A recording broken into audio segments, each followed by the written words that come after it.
artificial intelligence. You can't make real art. You can't turn this MS Paint sketch into an actual piece of art. I think you're so smart. There you go.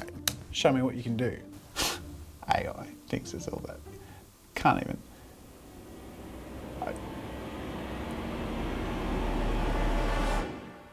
Oh, we're in trouble. In this video, we're going to take a look at the state of artificial intelligent art production today and see how it compares and what it's capable of compared to some professional artists and their ultimate tools. Specifically, my brand new ultimate digital painting bundle. Now, for context, I actually started filming this video 4 months ago, and DALL-E 2 was just a fresh newborn babe among the populace. Since then, DALL-E has released new features like outpainting, but its competitors like Midjourney and Stable Diffusion have really come into their own as well. The reason I started filming this 4 months ago is Alicia and I have been working hard all year on the most incredible and professional digital brushes, compatible with Photoshop, Procreate, Clip Studio Paint, and Critter. The brushes are 20 bucks, the course is 25 bucks, and the bundle of both together is only $35. That's over 20% off. So go check that out. Link is in the description. It's a huge support to our studio and channel and humans who make art in this building. So like I said, I've used DALL-E and I've covered that, so I'm not going to dive into that much here. Suffice it to say that that new feature, outpainting, is actually a big deal, so I will show you that because it's very cool. You hit edit and you click add generation frame. Click on that and you can literally just decide, okay, I'm going to click here and I'm going to change the text. I'm going to say a futuristic city in the distance featuring a large flying ship.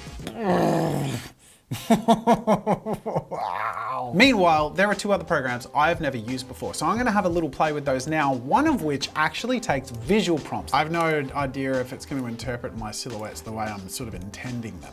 There you go, boom, epic city.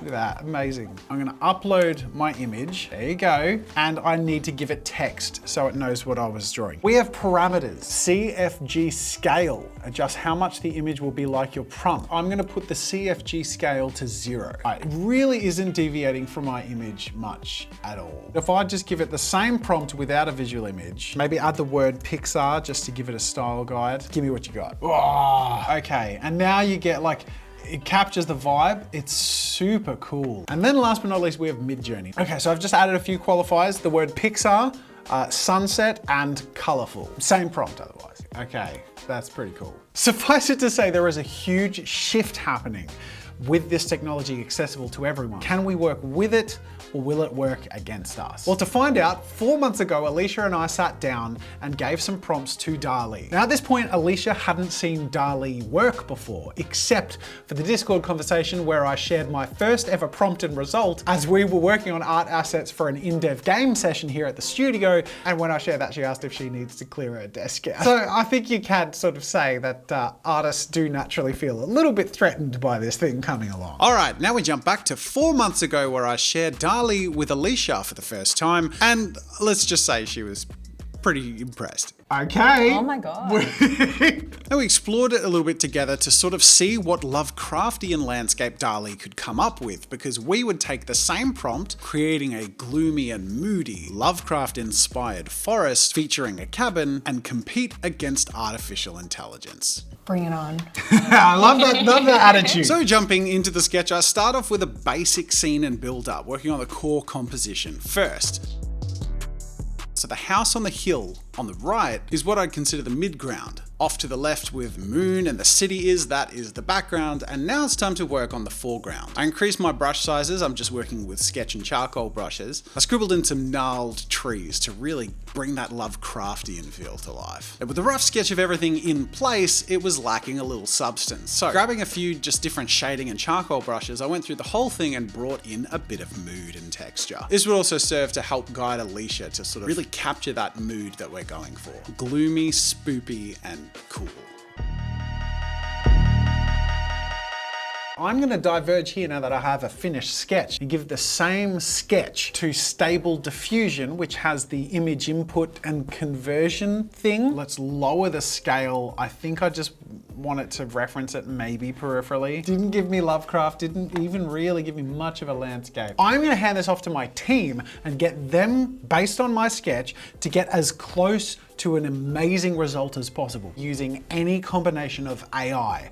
And Alicia and I will see how we stack up to the process. To do that, we should get painting. All right, Alicia, it's your first voiceover on the channel. Welcome. How exciting, thank you. So we're starting off here with the color. So thankfully you already put in all of the values, so I could jump straight into color. I added a lighter color dodge layer with the fog brush from the JAZZA'S Ultimate Brush Pack. So once the blocking of the color and some of the basic textures are added, you sort of move into this process where you're slowly replacing my rough sketch with more refined elements. Yeah, and it's something that you could absolutely do yourself, but the brush pack just makes it so much quicker and so much easier and more efficient, especially when you've got a deadline. And you're working against artificial intelligence. Now that the piece is fairly substantially filled with detail, you come in with some lighting effects, specifically a contrasting light, this orange light. Yeah, well, because the piece was so blue and naturally felt very cold, I added some orange warm light to the windows and also to some of the foliage, just to contrast that coldness and make it seem even colder. I feel like all that's missing is a pumpkin, like a jack-o'-lantern in this scene. With our finished lovecraftian cabin in the woods, and may I say, with a pat on our own back, I think it looks really cool. It's time to see if artificial intelligence makes all of our hard work look like wasted time. Our first creation, okay. Okay. I feel like our initial images were pretty close, so I think they started pretty simple. Ooh. Whoa! Okay. I like that one. This is bigger, isn't it? Yeah. So they've used outpainting here clearly. It's not quite what I described, but it's really interesting. It's really cool. Yeah, it's so high up, all the mountains and stuff. The sense of scale looks pretty. It looks like they used our fog brush all around there. Yeah. So next we have Mid-Journey. I'm interested to see what it does with the Lovecraft prompt.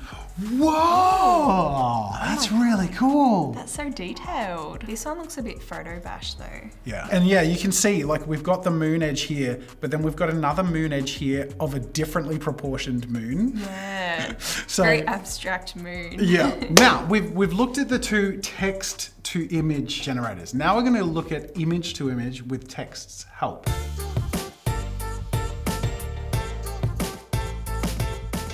The image to image function did almost nothing to the input until it was dialed down to image strength from halfway to about 5%. At this point, the output became a lot better, mainly because the input sketch became less relevant other than a very loose inspiration.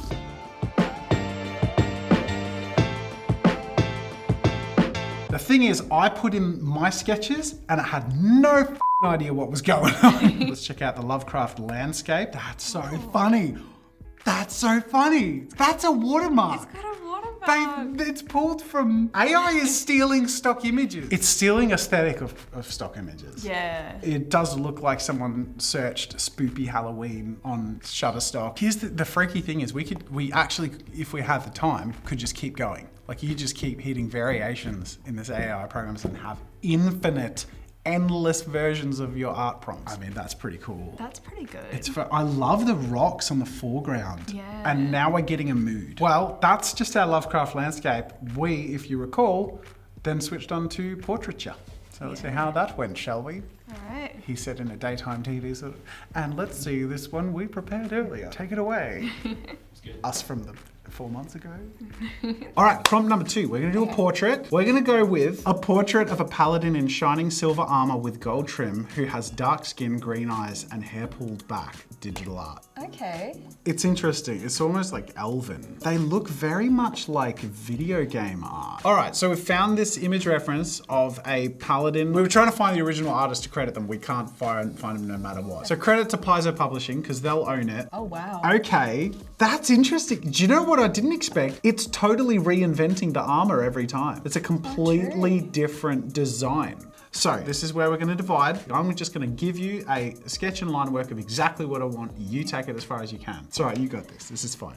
So I've started off here with this rough sketch, really basic proportions and positioning. Then I move into refinement. Because the face is the core area of focus, that's where I want the eyes to be pulled in. My sketching sort of slowly branches out, almost in a radius from the face to all of the other elements that will eventually sort of be looked at and draw attention, but I'm sketching it in the order that I actually expect people will be observing the image in, starting in the face and spreading out towards the rest of the body and the details.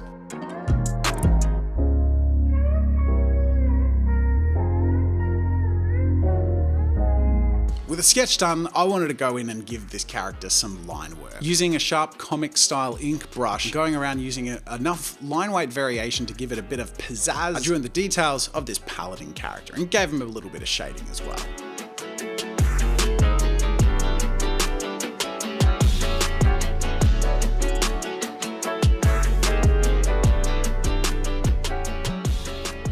And while technically this sketch is complete, it feels a little bit flat. So that's where I went in with some shading brushes and gently went over the whole piece, adding some contrast and even a little bit of context, making it clear that this character is both bathed in light by how I painted the shadows, but also that the character has darker skin by giving him almost black hair and gently shading in his skin. So there's a context for those tones. So here it is. This, again, same sketch that I gave Alicia. I'm gonna orient it to be roughly the same. And now I just need to give it text to describe a holy warrior bathed in light, wearing golden armor. I have no idea what to expect with this. It's keeping it black and white. It is, I mean, it's at least recognized my sketch enough to know that it's a person wearing armor, but it's just sort of misshaped and changed it to something different. How do I tell it to have color? Maybe instead of digital painting, I say color digital painting. Oh, I made it generate one image. I need more than, oh my God. He looks so surprised. Oh! That's pretty funny though, look at that face. Something tells me with a little bit of creative thinking and mixing these AI programs, there'll be some pretty impressive results. But I'm gonna leave that in the hands of my team and react to that with Alicia and see how we did. Oh my God, Alicia, you're here again. Oh my God, it's me. You start with the background. Yeah, so I knew I wanted it to sort of have that Renaissance sort of traditional painting feel, so I used a whole bunch of texture brushes. The cool part about working with and around other artists is you can pick pages out of each other's books, and you start much darker overall than I have understood or been familiar with personally. It looks really cool. The way you're building up to the light values seems really organic. So for light skin, I tend to work with a lighter base color and put in shadows, but for darker skin, I tend to do the opposite. So I start with a really nice dark, rich base color, and then I gradually introduce light and add highlights. So you can see I added a bluish sort of ambient light to the shadowed side of his face and a nice bright orangey sort of peach tones to the other side of his face, which is in direct light.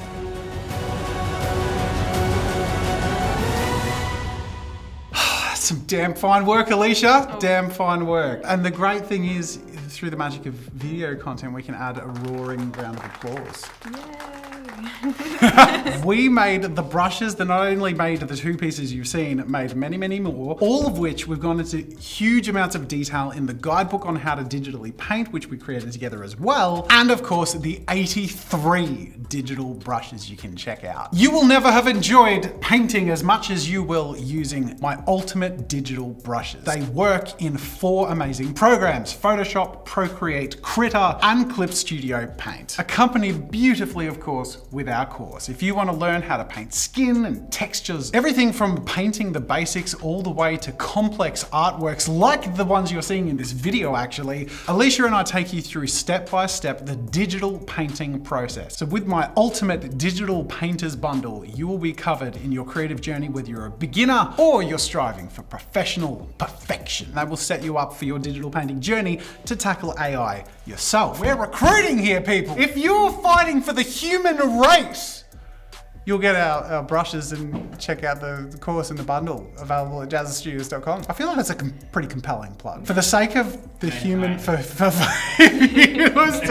if you will stand for mankind in this last bastion for art, check out the link in the description. You've seen the Paladin. It's time to see what AI made. Yeah. Oh, that's, okay. That's obviously different cool. Composition. Yeah, I like the metal texture. I don't know, it looks very cold though, so I don't know if that's something that they... Was that an intentional part of the prompt or, yeah, because we sort of went for this bathed in warm light thing. Yeah. Part of me wonders if like, they just got a really cool prompt that happens to look like it's snowing and it's like, okay, we have to go with that because it's the best one we got. How are you feeling about where all this is going? This is very scary. This is very realistic. But but like there's still like a lot of texture there, which I really, really like. Here's another one from Dali. Oh, that one's pretty cool. Front on, a little more confrontational. They're both a bit dark. Yeah. They're both a bit more like villainous than heroic. Yeah. All right, Mid-Journey time. Let's see how Mid-Journey did with the Paladin. I love that. Me too. Look at all the color variation. Oh no. This is really good.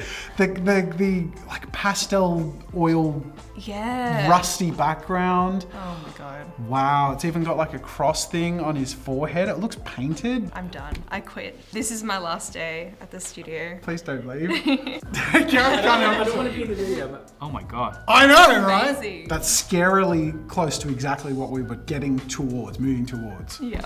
Oh, it's getting scary. Here's another one from Midjourney. Oh, less of the face, more of the whole composition. Midjourney really does feel like an artist's rendition. Stable Diffusion did well with the landscape in the end with the image to image. Let's see how it did with a Paladin. Okay. What? This looks like a South Park character. There's clearly a scribble that was given to it that it's sort of figuring out how to smush it into. Yeah. Then we have Stable Diffusion, and there we go. We have a very unique Paladin. And it's funny, like you can see where AI struggles with faces is sort of symmetry often. And you can see like this one eye looks really bugged out a little bit. Whereas this other one is like, it's kind of perfect. If you cover that part of the face, you're like, yeah, I see it. That one's like, not bad AI, not bad. I think you won. I think it's still artisan winning. Let's give it one big final go. We are going to create a warrior artist on the back of a flying dragon wielding a giant pencil flying above the castle of creativity. Digital art.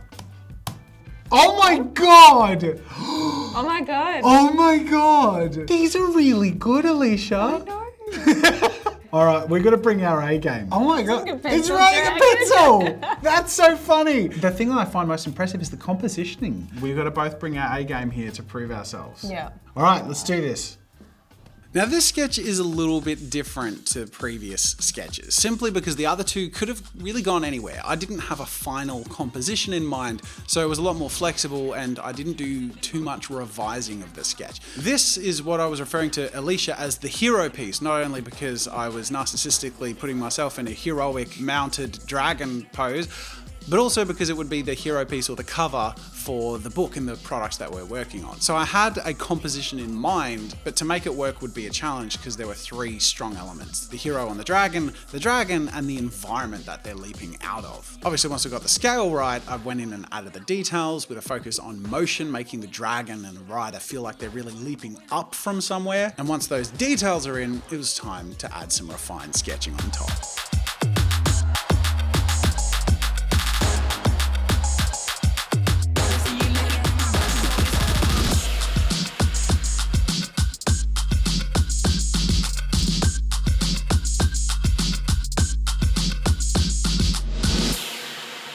So with the help of perspective grids and working towards a horizon that's also in view, so I'm creating this really dramatic angle, I bring in that third and final piece of my composition, the environment, to tie it all together.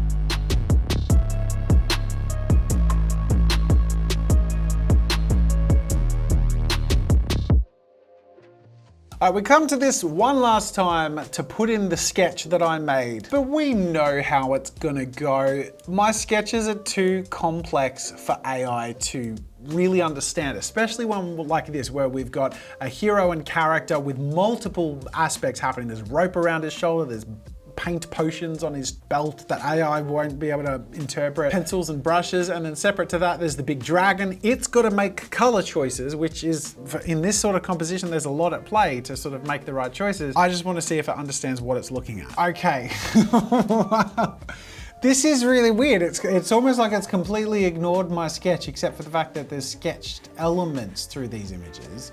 So the composition, I guess it just sort of gave up on, and it's just sort of done its own. And it's actually reasonably accurately represented what I've given it. But I'm confident my sketch was super clear for Alicia to be able to work from. So we're gonna go ahead and blitz that and make the most incredible artwork possible and prove to AI that we're still in charge.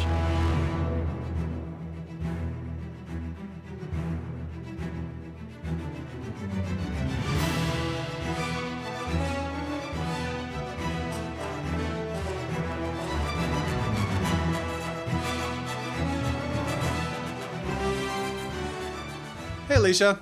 Hi. So I gave you the final sketch to work from, which kind of gives you, I don't want to say a restrictive framework, but it removes any guesswork. So let's talk a little bit about the painting process, because after you've done the blocking of the core colors, we sort of got a bit stuck on the dragon a little bit. Yeah. This piece just left colours completely open. I had so much creative freedom, and I started with the red. I think it was a pretty standard dragon colour, but it was looking a bit too dangerous, a bit too scary. So we experimented with some gold and some blues, but they didn't really have that sort of punch that we were looking for. And then eventually you'll be able to see that I settled on a really nice purple and teal combination to give that dragon a really magical sort of feel. So once we had finally decided on the colour palette, it was time to move on to shading and lighting. So I gave everything this really nice rim light coming from the sun in the background. And the lighting is probably the thing you get the most creative freedom in terms of how to bring the piece to life and divert away from my sketch, or at least complement it in a way that you're making choices. I didn't draw a sunrise on those mountains. I drew the mountains, but you know that a rim light really makes something pop out. Yeah. So by throwing a sun on the horizon, you give a really cool distant focal point, and you add a purpose to the rim light that gives everything a sense of context and allows you to use that trick to make the dragon and I stand out. Alicia, you knocked it out of the park with the last one. It's been a bit of a journey to get to that end result. Can AI do that? Let's find out. Now finally we see with this Dragon Rider piece how much the team struggled to get any sort of complexity or specificity from AI. It couldn't figure out if the dragon was holding a pencil or if the dragon was a pencil. After a lot of rephrasing the prompt, it started to occasionally understand it but struggled to produce clear pictures. I like the castle and the girl. It's very basic. Yeah. And I think it's very basic because the prompt generation had to be to try and get something that represented the specifics of what we did. Yeah. Now in Midjourney, all of them were bad. And it's funny because there are elements in it that are really cool, like the clouds, but then there were these abominations floating them, which is, you know, closer to the Lovecraftian landscape, really. I don't see a dragon. No. At It's all. cool. It's cool. It's beautiful, but It's panicked. It's Yeah. crumbled under pressure.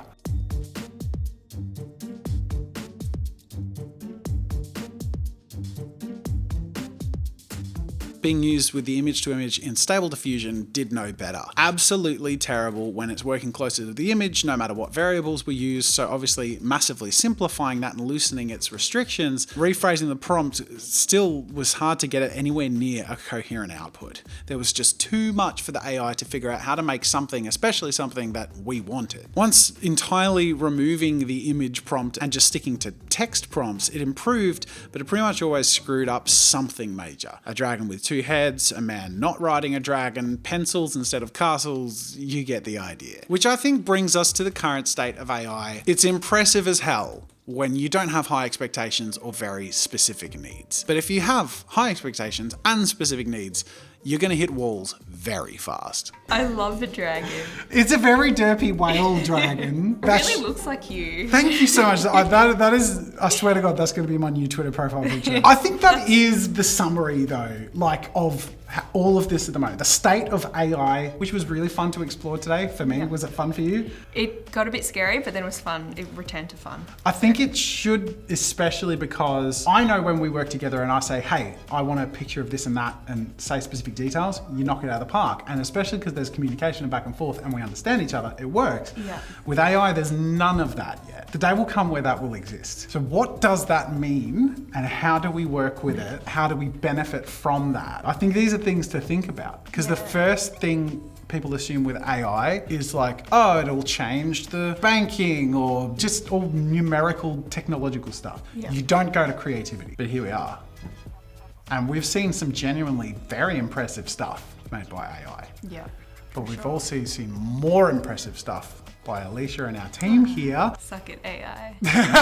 All right, thank you so much for watching. This was awesome. Thank you so much for all your hard work, Alicia. Do you want to do the YouTube things? Make sure to... Like and subscribe. Oh, you bloody nailed it! Oh!